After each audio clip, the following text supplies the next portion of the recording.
China has ambitions to put up 3 times as many satellites in orbit to outnumber Starlink. So the short answer, there's nothing to prevent India, China, Russia, or any other country from putting up these mega constellations of satellites in low Earth orbit. We have this joke that we say in the space community, what's the fastest way to become millionaire in the space launch industry? Start off as a billionaire.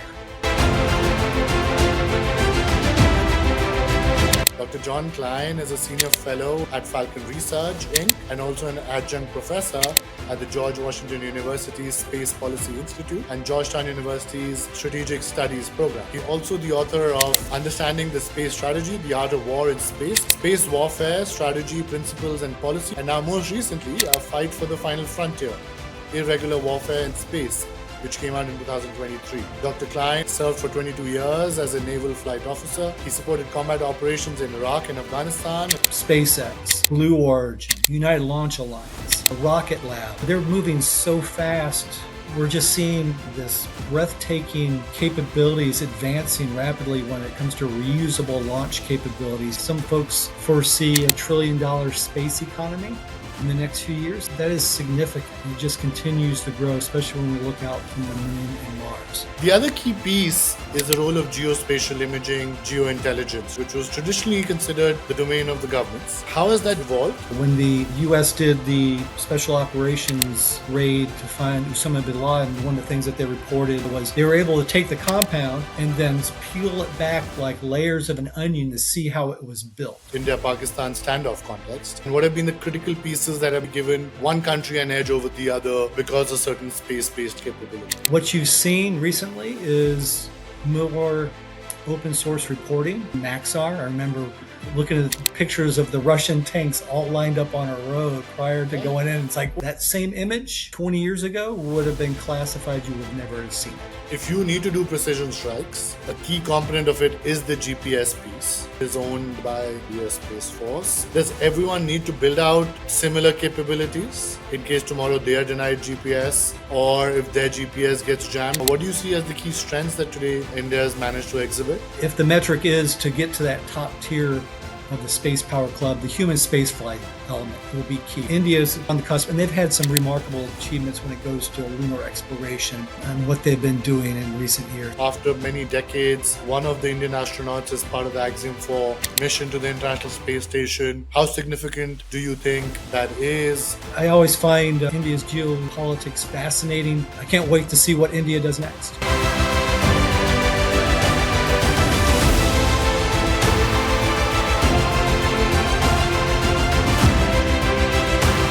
Hi, and welcome to today's episode of the Great Tech Game podcast, where we bring you some of the world's foremost thinkers at the intersection of technology, geopolitics, and global affairs. And as part of our ongoing Future of War and Tech series, I'm excited to now today delve into a domain that we've touched upon, but we haven't delved deeply and in a dedicated manner into, which is the space domain. And frankly, I couldn't have thought of anyone better to do this with than Dr. John Klein. I could go on, but I'll keep it brief for now. Suffice it to say, I think for our deep dive into space, I'm excited to have you with us. So welcome, Dr. Klein. Thank you so much for having me. It's a pleasure to be talking to your audience, listeners, whoever watches this. It's a great honor to be here. No, thank you. Let me, given this is our first deep dive into space, Dr. Klein, let me start off with a broad question. You've obviously been looking at this space now for, I guess, almost 2 decades. Tell us about how, when you think about space and its interconnection with warfare, geopolitics, right, intelligence gathering, the whole range of pieces that you've studied and written about, how has this domain evolved over the last few years?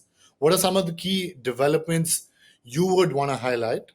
And what are some of those pivotal movements or tech advancements that you would say have profoundly changed the intersection of space with geopolitics and warfare? Wonderful question. Let's talk about recently. and we'll talk about the war in Ukraine. So that's a lot of people are trying to draw conclusions or lessons learned there. So leading up to Russia's invasion into Ukraine, they launched a direct descent anti-satellite test. So I got some props here. I'll do this. So this is a rocket launched terrestrially, and it blew up one of their own satellites, created some debris on purpose. Debris is a big concern because just like the oceans and seas of the world, it's a shared domain. And so if you cause debris on your end, it could impact me just like trash, open water mines at sea. We've also saw cyber attacks against commercial companies ahead of the Russia's invasion in Ukraine too. So it was a cyber attack against a U.S. company, Viasat, that provided services to Europe and otherwise. So we're starting to see this intersection of cyberspace and space. So there's maybe this interconnection that we haven't fully figured out what the strategic implications are. Was it cyber warfare or was it space warfare? This is kind of this blending. Then we have the role of commercial. So Starlink, SpaceX's Starlink satellites was being used by Ukrainian forces and others. What's the role of commercial companies? Can commercial companies act as proxies, part of proxy war? Those are important implications. And, India has a wonderful commercial industry too. So these are important questions for India too.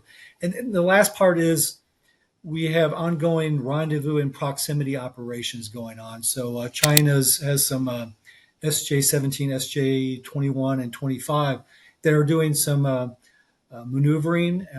Open source reporting is reporting on that. So, the technology is catching up to let us have movement and maneuver just like we do in the other domains for mobility. Some other recent developments are the U.S. White House under this administration released the Iron Dome for America executive order.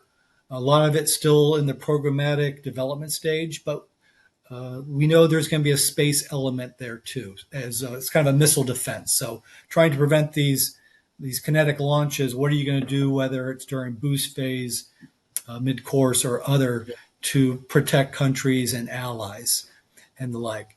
And then also, the U.S. Space Force has issued some documents recently. One's called Space Warfighting. And I'll encourage your listeners to go. You can Google it, U.S. Space Force Space Warfighting, but they're changing their vernacular and they're using the context and lexicon just like all the other services. They're talking about offense and defense. Talking about the role of militaries, talking about targeting, and actually talking about weapons.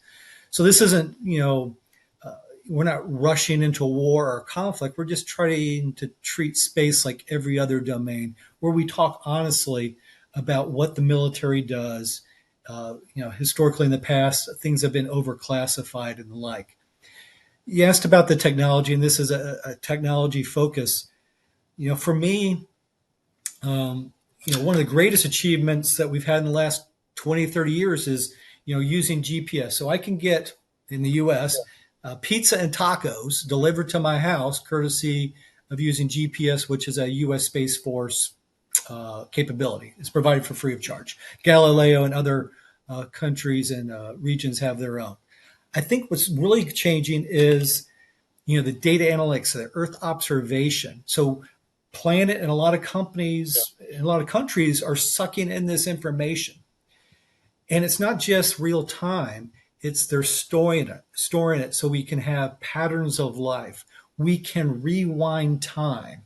When the U.S. did the special operations raid to find Osama bin Laden, one of the things that they reported on media was they were able to take the compound and then peel it back like layers of an onion to see how it was built.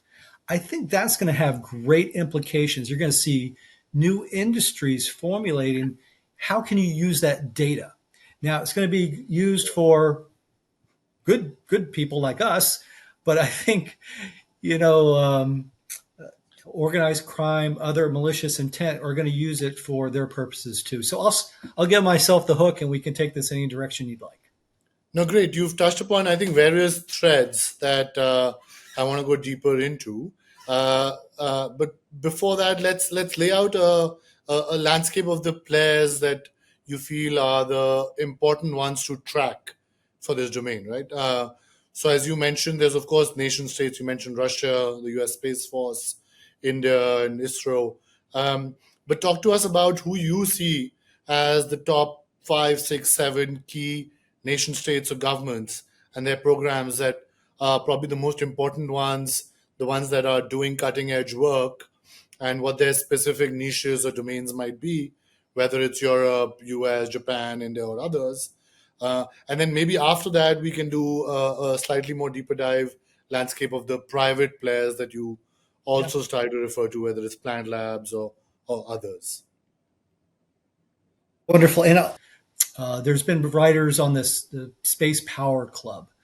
And one of the defining characteristics of the Space Power Club is, being able to build satellites, having a launch capability, but then having a human spaceflight presence. So that's going to be the key players: U.S., China, and Russia historically. As much as we like to beat up on Russia, don't consider them down and out. They have some demographic issues with an aging workforce and some other stuff, but hey, they still have some great launch capability. So, whenever they say, hey, there's a new space race 2.0, people kind of say it's between US and China. It's not the race like it was in the 1960s when it was a race to the moon. This is going to be a long-term, more competition as we go to the moon and look for water ice and resource extraction alike. So those three. And then I'm going to give India its own separate category because they're on the cusp. They have demonstrated through the ISRO a long, decades-long history with spacecraft design, launch, and the like. So if the metric is to get to that top tier of the Space Power Club, the human spaceflight element will be key. But I see, India's, are they, a great or are they a middle? I'm going to put them in between there because they're on the cusp, and they've had some remarkable achievements when it goes to lunar exploration on what they've been doing in recent years. So I'm going to, for the sake, let's lump those four together. Yeah. Who are the rest? Japan is good. The European Union, ESA, even though European Space Agency and European Union's space programs are different and their membership's different, but we'll say European efforts, because they have Galileo and the like. So European, there's other countries too that South Korea has a emerging space program. Brazil has a decades-long history. They've had some tragedy in some of their when they tried to launch some of their systems. I guess it's been over 20 years now. Australia, has theirs, and what they're important for them is geography.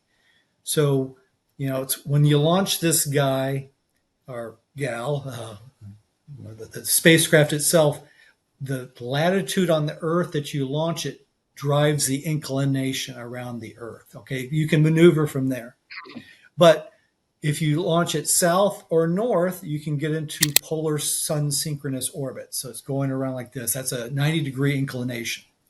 If you in Brazil or along the equator, French Guiana, closer there, you can launch it into a geostationary orbit easier. Okay, so it's all about the fuel expended, the larger the payload and the like. So countries bring their own geography. Those are some of the key players. There's some other ones there, but yeah, I'll leave it there. So I think that's a good sort of overview of the different countries and how they're playing into it. But as you rightly mentioned, it's the commercial players that in recent years have become the primary actors. So let's dig deep. Of course, people have heard of SpaceX and, of course, even Starlink to some extent. But talk to us about the range of private players and how you would maybe categorize the different kinds of private commercial players that are important in this space. Okay. So we'll say there's different flavors of commercial. In the U.S., it's like commercial entities are defined as those that have most of the risk, the financial loss, if they for their capability. So that's different than a government contractor, where the government assumes the risk. So, but we'll kind of say, the audience may not really care about that, but there's different distinguishing characteristics of what a contractor is, and then what a true commercial entity is. So, where is commercial playing out? When it comes to satellite communications, most of the for decades now, most of that has been commercial capabilities. Sure, governments have their own national security satellite communications, but whether it was Inmarsat, Eutelsat, this from the geostationary belt. So I'll kind of shine at my camera here. If this was a geo and I'm directing my signal to North America for DirecTV or whatever, I'm able to broadcast and keep my signals over a geographically fixed location. So that can be direct to home internet, TV, and then relays. And on the U.S. military side, we routinely use commercial capabilities for satellite communications. And then we'll talk about launch. Uh, you know, Countries do it differently, but on the U.S., we are pretty much outsourcing all of the launch capabilities to commercial entities. SpaceX, Blue Origin, United Launch Alliance, Rocket Lab is doing so. So they're a New Zealand company with U.S. subsidiaries and like. So they're moving so fast. The U.S. government isn't known for its quickness and innovation, or at least in comparison to commercial. So we're just seeing this breathtaking capabilities advancing rapidly when it comes to reusable launch capabilities. And you've seen, where SpaceX is catching its booster and trying to keep the costs low. China has its ambitions trying to imitate Starlink and SpaceX, which is great. That's they should be imitated and trying to be modeled after to drive the cost down. So the launch costs have come down almost an order of magnitude. What are the other things? You mentioned planet, so Earth observation. Sometimes we call it intelligence, surveillance, and reconnaissance on the government side, but taking pictures. So here's my magnifying glass. So this is an optical sensor. So I'm just staring down and providing imagery in an optical regime.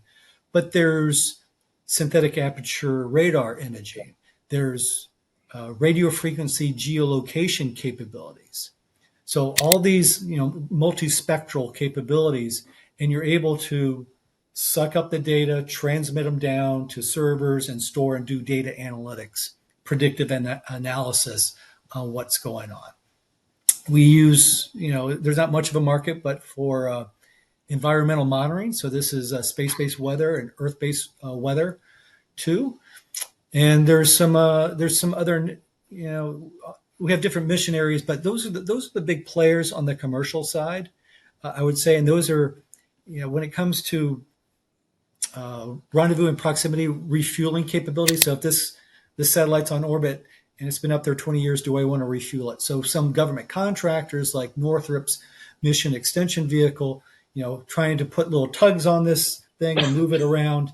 So there's an emerging market there. Is it truly a commercial market, or is it going to be subsidized or underpinned by governments for their military or government capabilities? Still TBD. But there's some emerging stuff out there, and we can dive down into what of those trends are. Yeah. Let's talk about the relationship. You started to mention it. Let's talk about the relationship between states or the governments and these commercial entities, right? So you mentioned, of course, there's the government contractor type models. Then there's commercial entities that are selling their services to governments anywhere in the world, or the commercial entities. Are you seeing that different models evolve in different countries?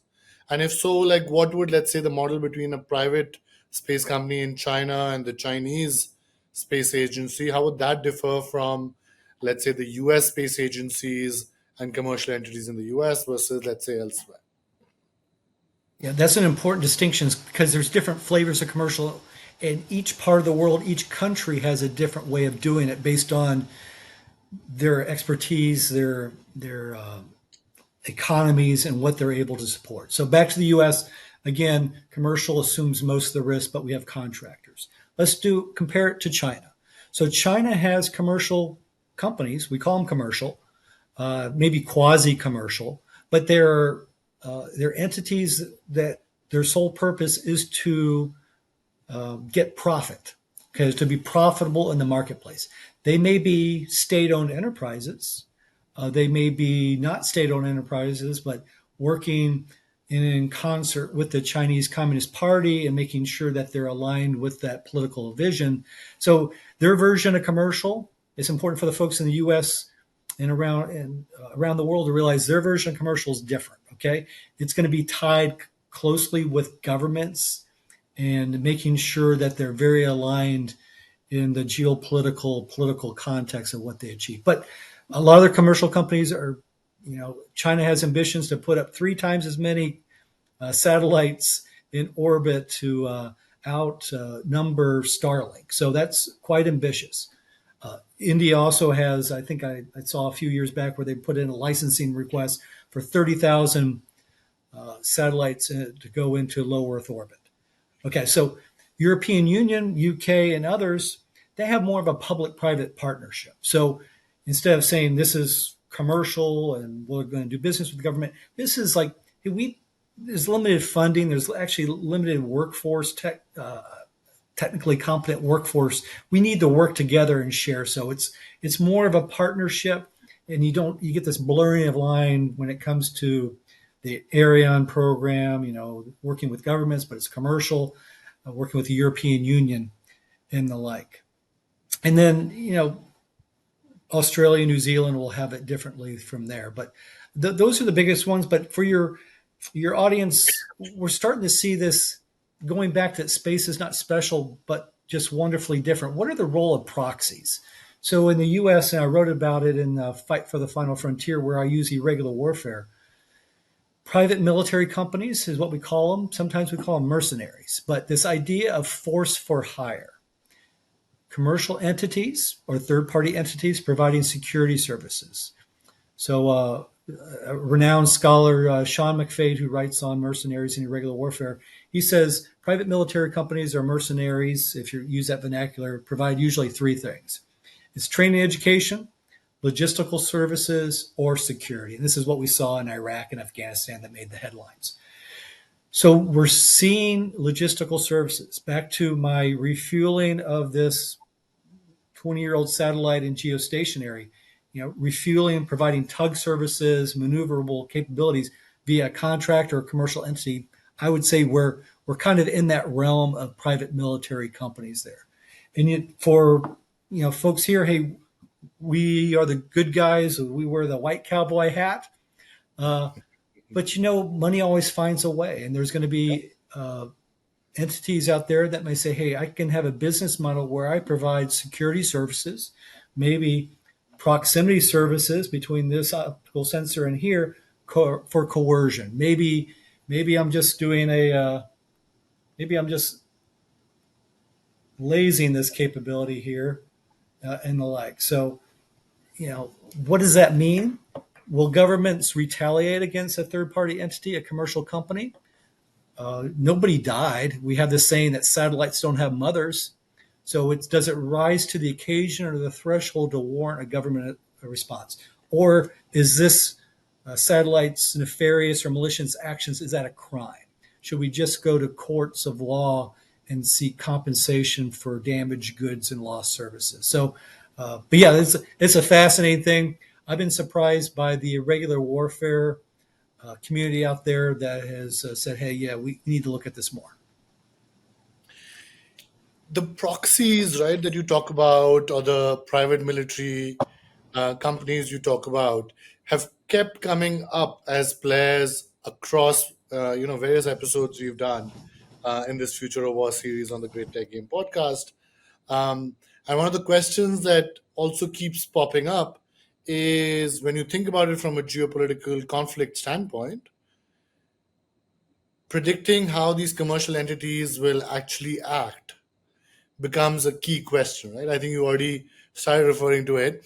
We've seen Starlink and SpaceX, right, founded by Elon Musk, being critical actors in Ukraine and elsewhere. And then, of course, we've seen recently the spat between the president of the United States, Donald Trump, and the founder of these companies, Elon Musk. And that again, I would say, highlights the tension that exists, right, between these commercial entities that have become more and more powerful, more and more capable, more and more critical, and governments that are largely relying on them. And so the question I have for you is, how do you, as whether you are sitting in the government or whether you're sitting in the commercial entity space, how do you start to predict how this tension will get managed over time, right? In wartime versus peacetime, will the governments possibly try and exert much greater control? Will they try to break monopolies? For example, I believe recently heard the president say we need to break the monopoly of SpaceX and get more competition, right? So talk to us about that relationship, because I think ultimately that will be a very critical piece of how we'll see the domain evolve. Of course, there's also the element of let's say a US commercial entity or a European commercial entity dealing with a foreign government, right? So there's US entity, US government, that dynamic. And then there's, of course, the foreign government, foreign entity dynamic. How do you expect that to play out? Well, so that's an important question, and in the circles I travel, that's brought up a lot. To the heart of your question, as it's routinely asked, at least over here in the U.S., is will commercial companies be there in times of conflict when the U.S. needs them, right? So, this idea is, well, commercials just after the money, right? This is have they're going to cut and run if they need this underlying thing.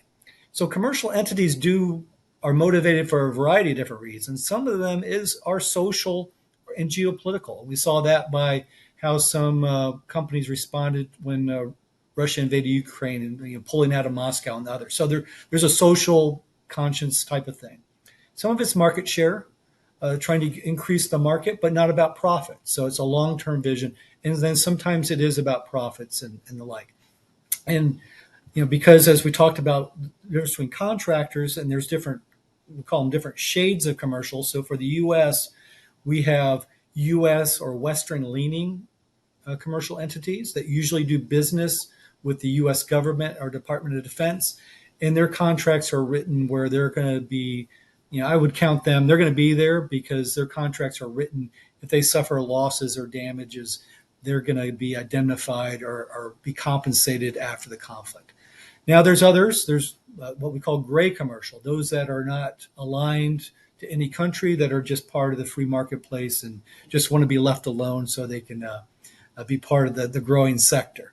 So that's where it's like, where will they fall out? And whenever the folks in, wearing the military uniform are concerned about commercial and want to know, hey, we don't know if Elon Musk or SpaceX or commercial company W is going to be there. We have to wrestle with that same question on the geopolitical, will our allies be there, right? Yeah. Because democracies, we elect officials, and every election can bring in a new power and a new way of thinking. So, this isn't unique just to commercial. Depending on the greater, what is the reason for the war? What is going on with the neighbors associated with this conflict? So these countries, their political leaders are going to make determinations based on that and what their electorate brought them into office for. So again, it's not isolated just to commercial. And this is my own view. I sometimes think commercial companies will be more reliable based on their contract than sometimes democratically elected politicals, Nice. because the contract is written, and if it's written well, they're going to exercise, because breaking contracts is bad business. So you break a contract, you're not going to get future work, and you may be taken to court for breach of contract. So every contract has usually war clauses. So if there's damage or things that they can't control, they have ways to escape it. But overall, most of the commercial entities I talk to or their executives, they're going to execute the contract, and they're this isn't their first time at it. So those contracts were written. If I'm providing services in times of hostilities that cause harm to my satellite, I'm going to be compensated. So this brings up an important question. A lot of my European friends, they have a different relationship with their commercial.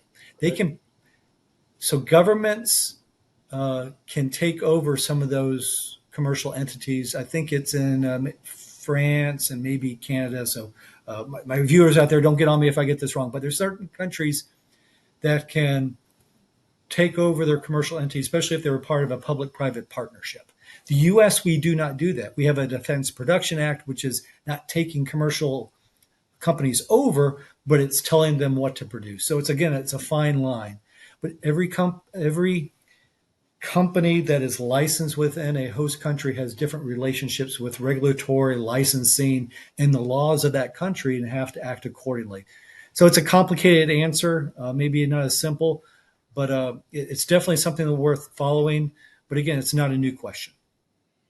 Yeah, so I think point well taken that it's the contracts that will shape how, in most different future scenarios, how the commercial entity and the government that they're dealing with, their relationship, whether in wartime or otherwise.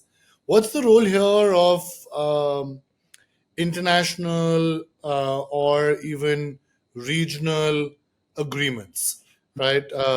People have spoken about, of course, the Artemis Accords generally in the context of space, international space treaties or agreements.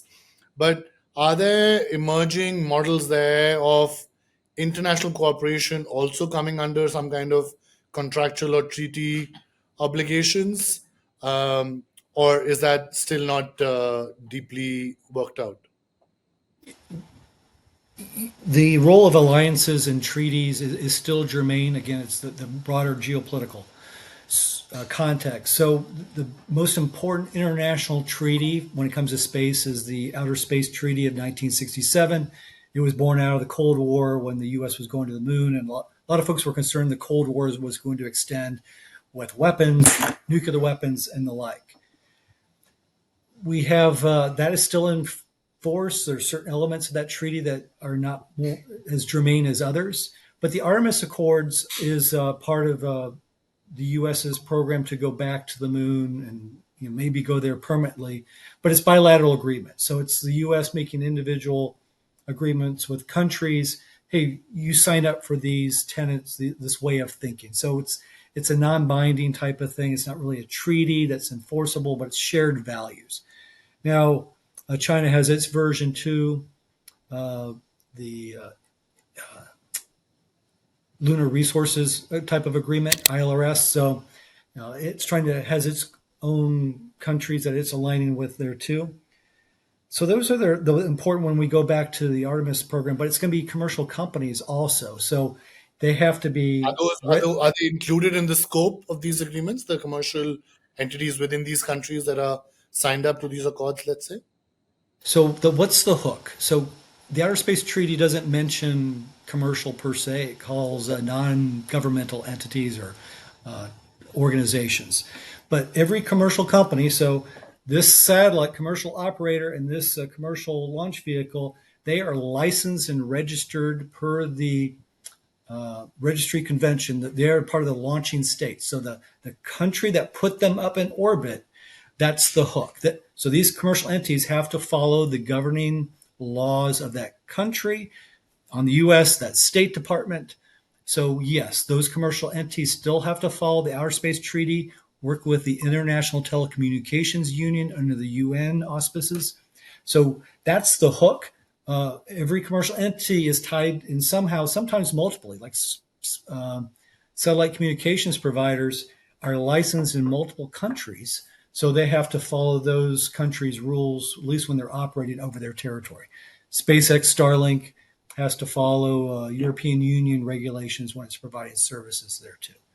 So yeah, that's in general, that's how it goes. Will there be commercial entities that work are from launching states or say we're aligned to some country that has a different interpretation of international legal regimes that acts outside of the rule of law. That's an option. I don't think we've really seen that yet, but that's in the realm of the possibility. Yeah, you've of course talked about the cyberspace intersection.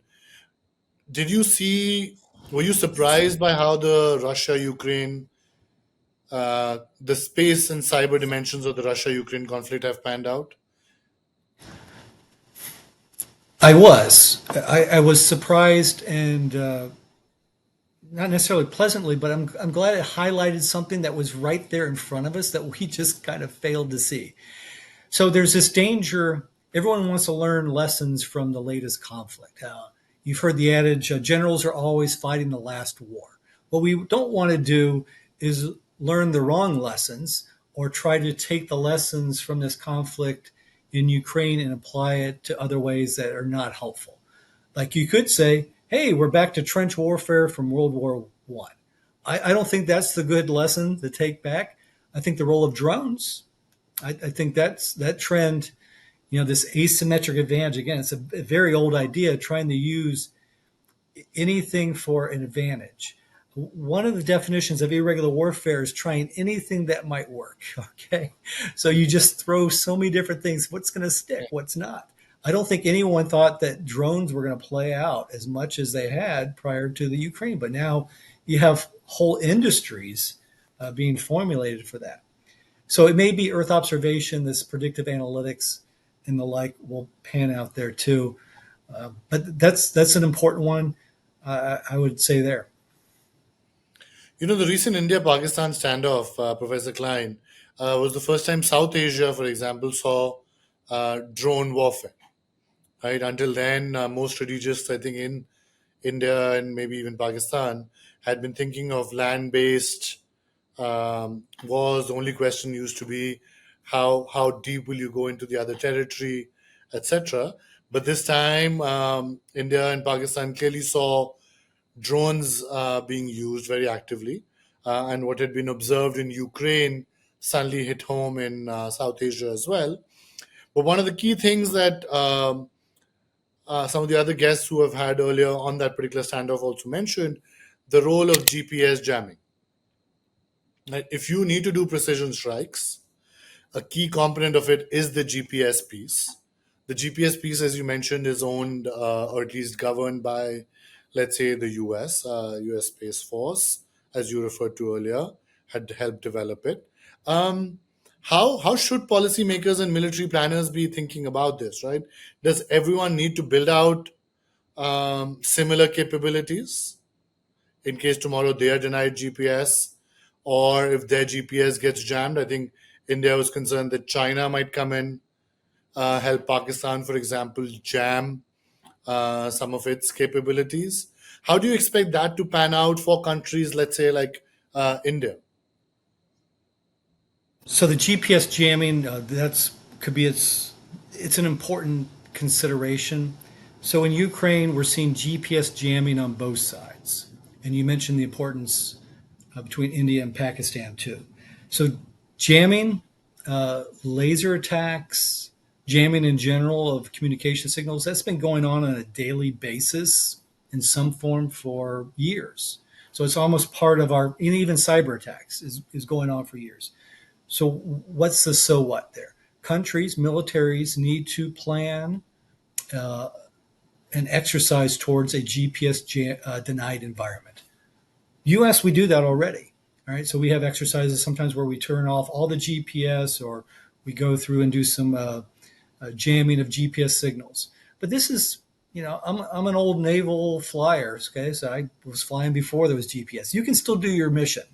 Okay, you can use inertial navigation. I think what you're seeing for the drones is you're doing optical type of stuff, or I think even reporting. I think some wire guided type of thing used in Ukraine. So you can do different types of terminal guidance. It doesn't just have to be GPS.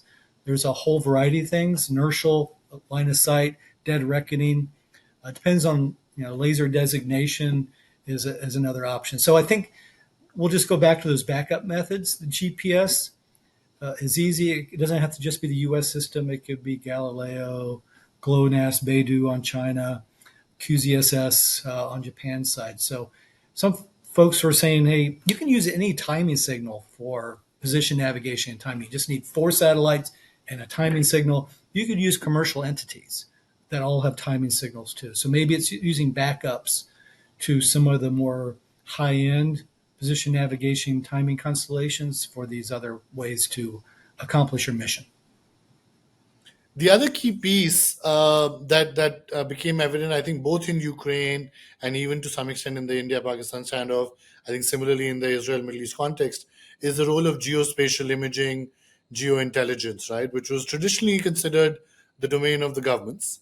But much like has been the theme of our conversation, it's the commercial players that have leapt ahead, right? Players like Planet Labs, Maxar. Today, it's not uncommon to see Maxar images being flashed on television to prove the damage that one country was actually able to conduct on the other. When the US strikes Iran recently, you want to show images of what happened, right? So talk to us about how that's panning out. Like how has that geospatial intelligence piece evolved, right? What's the relationship again now between the governments and these geospatial providers, right? Um, and what's to be expected there? Like, are we expecting a greater amount of evolution of that technology also, or are we at some kind of peak there, or are we not yet? The geospatial piece has been key since the beginning of the space age. I Yeah. teach at George Washington Space Policy Institute. The founder of it, John Loxton, sometimes says the space age began the day after the Pearl Harbor attacks, because this idea there was strategic surprise, and Yeah. if we had only had assets, space assets, or some way to know that an What was attack was coming? imminent, Yeah. we could have prevented it. So, we had the U-2 and some of the airborne assets, and then we went up to space. So this idea of intelligence, surveillance, and reconnaissance from space is what governments look to. And that's why it was so secretive for decades and decades until even just in the last few years. So it was part of the intelligence. It was part of considered a national asset. And what you had these exquisite Earth observation capabilities. What you've seen recently is more open source reporting, more public. You've seen, like you mentioned, Maxar. I remember looking at the pictures of the Russian tanks all lined up on a road prior to Yeah. going in. It's like, what are you guys doing? Uh, so this idea, so we're able to talk about it. Those images, that same image 20 years ago would have been classified. You would never have seen it. So because the resolution, what you're seeing is improvements in resolution, probably in post production, the analysis and the analytics, the way that software can actually improve the image is the greatest improvement. Physics is physics, an aperture is an aperture. So I Yeah. can't really change the laws of physics. So an optical sensor is going to have limitations based on the size of its lens.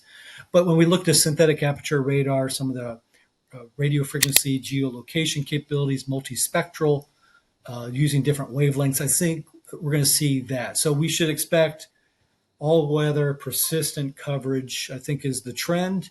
A lot of those moving to commercial and a lot of those becoming publicly available. So will Planet or a Planet-like company sell its imagery to anybody at any time for any intent that they want to track ships, troop movements, tank positions, and the like. So that's the question. I would say we need to plan for that potential future, how we're going to protect that technology from getting out there as best we can, or at least to stay ahead of it, but one step. Are most of these, Maxar, Planet Labs, ultimately relying on SpaceX's satellites? No, no, a lot of them, the SpaceX is its own little constellation. There's some that will use it, but no, a lot of them is just It's just, again, radio frequency, shining back down to Earth its own signal to their own ground stations or terminals for their post processing. So there's there may be some companies that are using interdependent commercial capabilities, but my understanding is most of them use their own networks to some extent, or mostly. So then, what prevents tomorrow a China to have their own Planet Labs type equivalent or a Maxa type equivalent ecosystem? Nothing.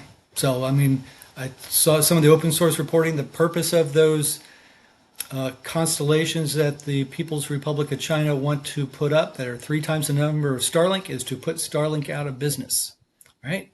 And a good friend of mine says never underestimate China's ability to subsidize prices. So they will drive the Everything. That's right. That's right. they will drive the price down, okay, in the market-based economy. So that's important, and this is probably important for your listeners.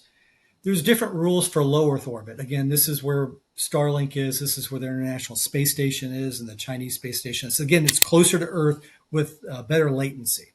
Geostationary is out there. The International Telecommunications Union controls the orbital slots of these geostationary birds that look down over Earth. And then the spectrum management, again, for this guy shining, that's controlled by the ITU, International Telecommunications Union. In low Earth orbit, it's different rules. Countries can decide on what altitudes to put up their satellites. So SpaceX went through the U.S. government for spectrum management, for deconflicting the signal. They have to use International Telecommunications Union spectrum management allocation. So the short answer, there's nothing to prevent India, China, Russia, or any other country from putting up these mega constellations of proliferated satellites in low Earth orbit. And so, why haven't they done so already? Has it been that they didn't realize the importance of this? Has it been a capital constraint? Has it been a capability constraint? What's preventing the others from, maybe reducing the first mover advantage that it seems the US has had? So why I think space is still hard. All right, it's hard to land on the moon, even though we did it decades ago. It's hard to launch. SpaceX still has failures. Other launch companies deploying a mega constellations with autonomy of station keeping and conjunction analysis is still hard. So I think it's more of a technological capability that not every country has. Now here's the worry: independent of country, if your technology and your know-how isn't up to par and you deploy 30,000 satellites in low Earth orbit that can't station keep and they start colliding, so you're creating debris. And then we have this concern about cascading debris. And the problem with debris in low Earth orbit, eventually it gets pulled down by the atmosphere and gravity. So you could have these debris clouds or fields just wiping out everything below it. And we have humans in there on space stations. So my concern is, because the regulatory regime is different, that each country can do it and they may be motivated for a first come, first served. Hey, I'm going to stake out this orbital shell for my own. It's mine in perpetuity. I'm going to throw up a constellation, whether it's ready or not. We may trash the environment, and it's a shared domain. So we may take it away for our kids and our kids' kids. So, to what extent is there concern that not just states but non-state actors that often threaten states, whether it's terrorist groups or tomorrow cyber hackers or groups like that, or even private military groups, proxies for states, to what extent could they become actors in this domain, or are they largely going to be kept out because of the regulation regime that you were talking about earlier? So I think the terrorist organizations, some of the non-state actors, that's an area on space warfare that's really not talked about. I talk about it because went through the time in the U.S. for this global war on terrorism. So that's part of our strategic history. We've had non-aligned entities, transnational actors, whatever. We've had folks act before, so we should plan for that future. But right now, it's more of the great power competition type of thing. So it's really not brought up. But what will terrorist organizations or non-aligned organizations try to do? They're going to probably go after the easy stuff, which would be still, again, maybe it's more of the ground terminals attacks, cyber attacks, and the like. So it's going to be hard to get stuff. It's going to be hard to go after stuff on orbit. Uh, Probably it'd be easier to go after some of the terrestrial stuff, but it's really not part of the conversation. Uh, Sometimes in the U.S., we like to focus on one thing or another. We don't like to focus on both. It was terrorism. Now it's great power competition or something like that. And but some people say, can't we do both? Can't we at least consider, this range? We're not Yeah. there yet. Maybe someday we can, as we say, walk and chew gum at the same time. Let's move to India, right? We've spoken a little bit about it. India, as you categorized it earlier, is um, not exactly along with the US and Russia and China, but almost there. Um, as a strategist in the space domain, what do you see as the key strengths that today India has managed to exhibit? What are gaps? And if you were advising the Indian space ecosystem, comprised both of the government agencies like ISRO, but then also of the startups that are emerging in that space, what would you advise? Where do they focus in this, broader ecosystem that you've laid out for us? Excellent. So yeah, back whenever I teach my courses, I sign group presentations, and India is one of the topics because it's a fascinating and distinguished history of space flight and space technology. So, what are the strengths of India? A technically educated workforce, decades of space industry and space achievements. Whether it's launch, satellite production, and the like.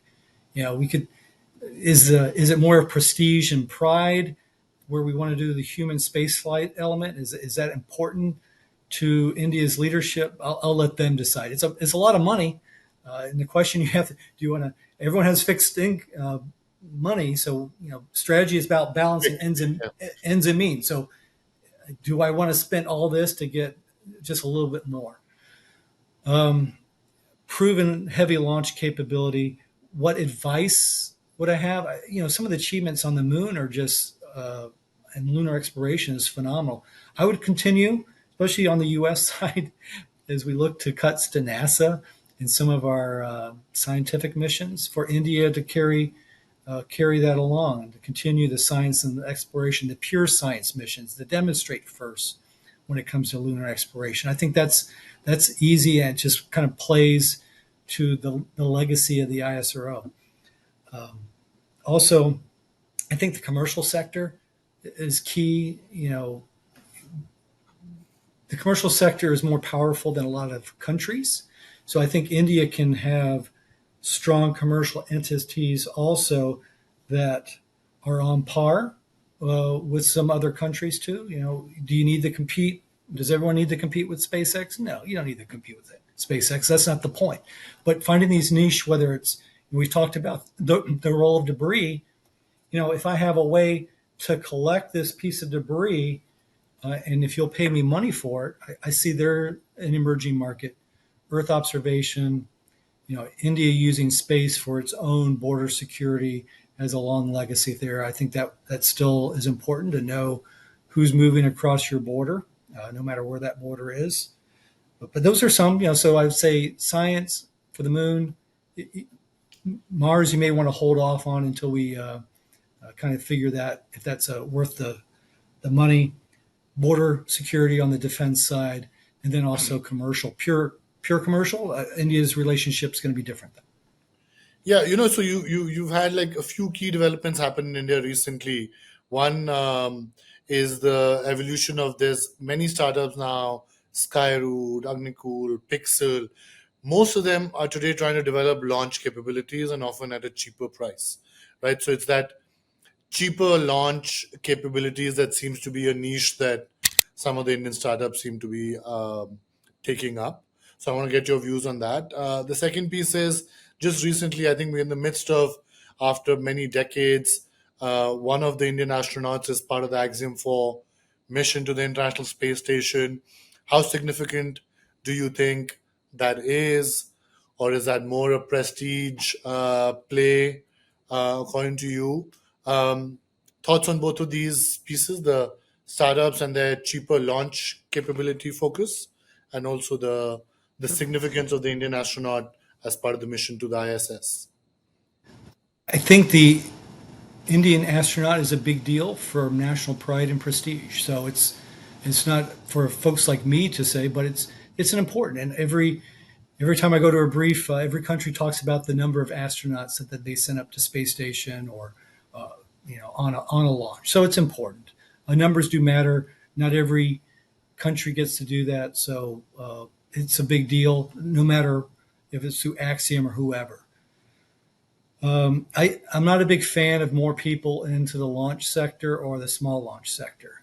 We have this joke that we say in the space community: what's the fastest way to become a millionaire in the space launch industry? Start off as a billionaire. So you're going you're going to lose a lot of money, and that's honestly it's an ego trip for a lot of the commercial entities. It's cool, everyone can see it, but you're not going to beat super heavy space starships cost per kilogram. It's just driving the market down. So if you're trying to get in the launch sector and you're trying to compete with cost, this is going to be a hard one. I would put your money elsewhere in some of the other technologies, whether it's communications, Earth observation, debris removal, sustainability, something else. Let's do the on-orbit stuff. The launch it's clobbered. There's lots of startups that are trying to do launch. It's not my recommendation, but understand it's something people can see. When the French talk about strategic autonomy, that's the context for why they need a European launch capability. And so, is it a strategic autonomy? Is it a national security issue, vice a commercial marketplace issue? Well, that's a different question.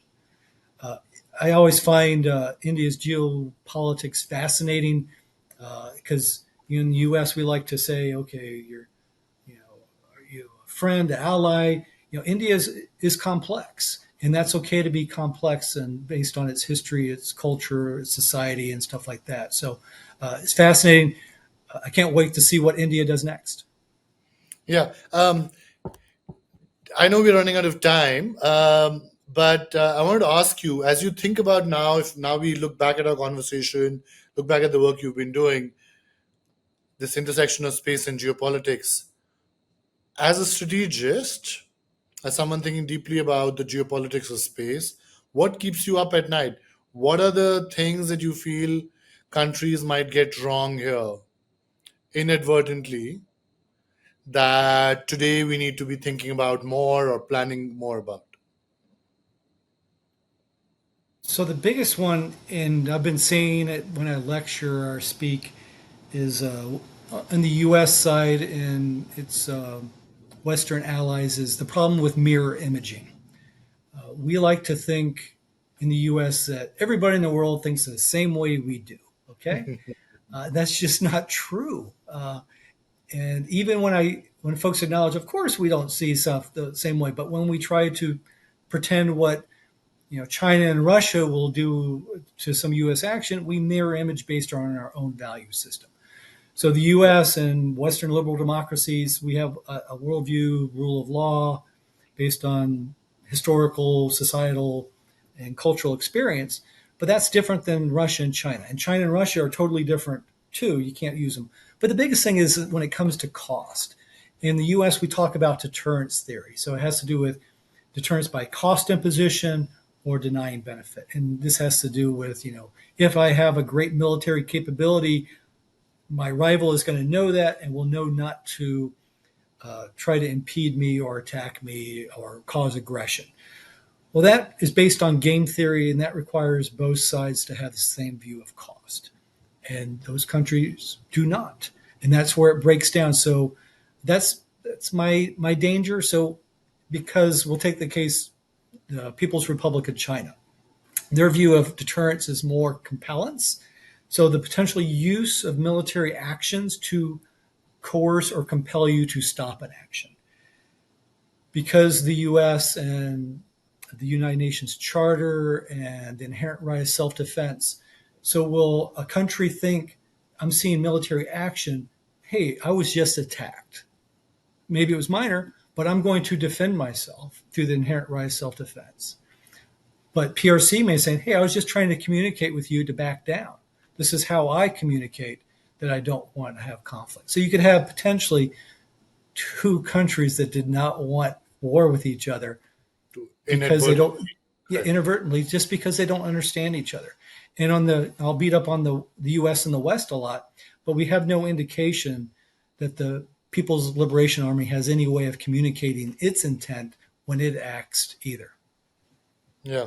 No, thanks so much. I think this has been a fascinating conversation. Thank you for very patiently laying out, I think, the landscape and the dynamics of the space domain for us here. We end every podcast, Dr. Klein, with two quick questions. One is a set of recommendations of books that you would recommend, our viewers, our listeners to read for those interested in the kind of topics we've discussed today. Of course, other than your own books, which of course we recommend to all our readers to our viewers to read, but books that you would recommend, one, and second, also podcast guests that you'd recommend we have. Ooh, okay. So on the books, I studied under the late Colin Gray, the greatest strategic mind of the last 100 years. So I draw inspiration from him, and he drew on Clausewitz and others. So I'd say Modern Strategy by him is a seminal work. If you call yourself a strategist, definitely read Colin Gray's Modern Strategy. There's some works on kill chain and cyber attacks. Peter Singer does some great book. I think Ghost Fleet from August Cole and Peter Singer. That's a great book. Book that I drew inspiration on for Fight for the Final Frontier, when I used irregular warfare, was a book called Small Boats, Daring Men by Benjamin Armstrong. And this was the inspiration that the early U.S. Navy was an irregular force. And so now that you know my history of using maritime, I said, well, maybe what we're seeing in the space is just irregular warfare. Maybe the Space Force is an irregular force. For future guests, I would say if you have August Cole or Peter Singer, they do some useful fiction. You're having Peter Singer soon? Good. I can't wait to hear what he does. He always has some enlightening books. And I don't have a better answer for you there, but that's a wonderful question. What about the broader geopolitical dynamics? Are there other thinkers that you follow, or other folks that you would suggest we speak to, especially at that intersection of tech and geopolitics, even if it's not space?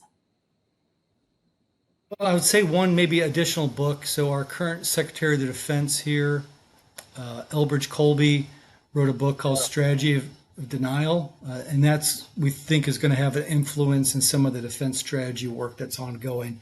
He wouldn't agree to be a podcast, but maybe you could find folks who write on similar strategy of denial. I know he had a team write it when he wrote that a few years book. So maybe someone that could talk more in depth on that.